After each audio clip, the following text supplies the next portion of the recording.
Avatar is bending towards a new comic series. Fans of Avatar: The Last Airbender have another exciting reason to head to their local comic shop. Dark Horse Comics is launching a new three-issue miniseries titled Avatar: The Last Airbender Kyoshi Warriors, developed in collaboration with Avatar Studios and original series creators Michael Dante DiMartino and Bryan Konietzko.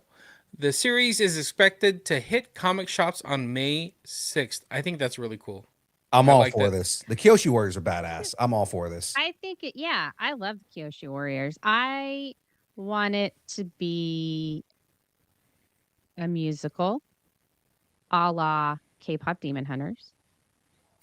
And I think that would be amazing. So make it happen, Dark Horse.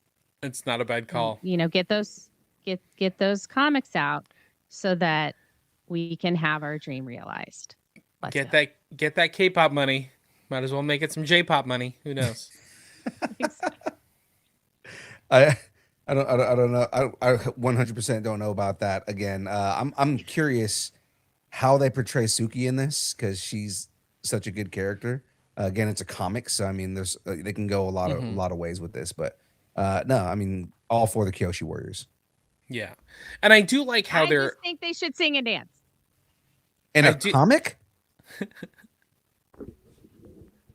That'll work too. That'll work too. I don't know. I do like how they are taking the universe and expanding it, but instead of just like linearly, like oh, what's Aang doing in the future or as an adult. It's not just that, but it's like let's tell side stories, and expand the universe kind of sideways too.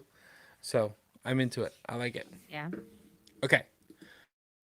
Moving on. Bethesda is up to big things. After wrapping up work on Indiana Jones and the Great Circle, it looks like Machine Games is heading back to one of the most iconic franchises.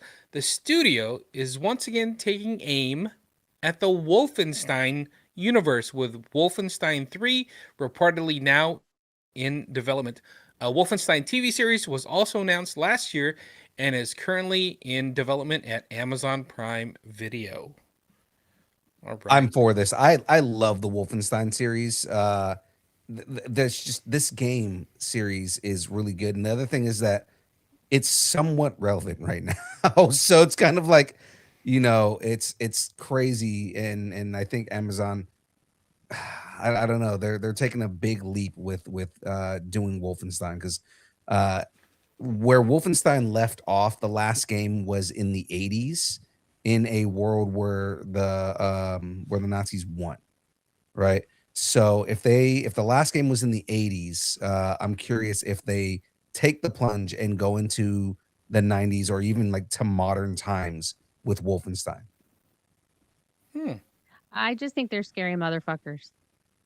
Oh my god, some of the some of the Uber soldats, the Uber soldats, the super soldiers that are in this game are absolutely horrifying because it's almost like a Nazi horror game. It's crazy.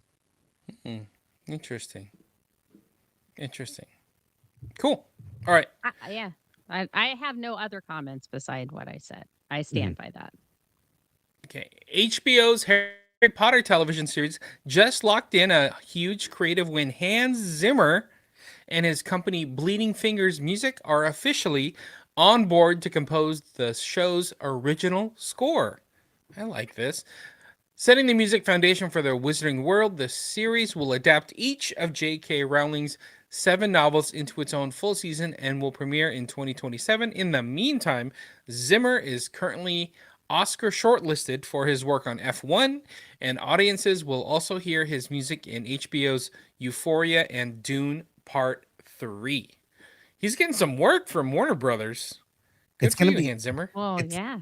it's gonna be interesting seeing what direction he goes with because the music from the movies is very iconic, John and at Williams, yes. John Williams, and at this point, when you like there are themes from John Williams' score that it's almost like Star Wars. Like if you hear something that sounds vaguely Harry Potter, it's like, oh, that's a Harry Potter clone or it's Yeah. Harry Potter inspired.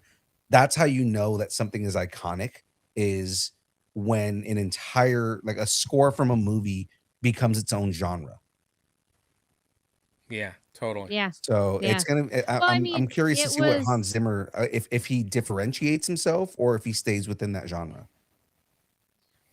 the Drew Strusberg. Like he did that for posters. Mhm. So I feel like Hans Zimmer is very much like that with music.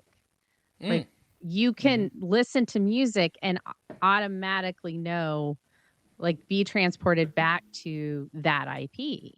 And it was the same with Drew Struzan. So it's kind of cool. And they both complement each other because a lot of the Yeah. posters he did, Hans Zimmer did. You see where I went with that? It's Okay. but it's also like Hans Zimmer has created scores like that. Like Pirates of the Caribbean is 100% the same level of score.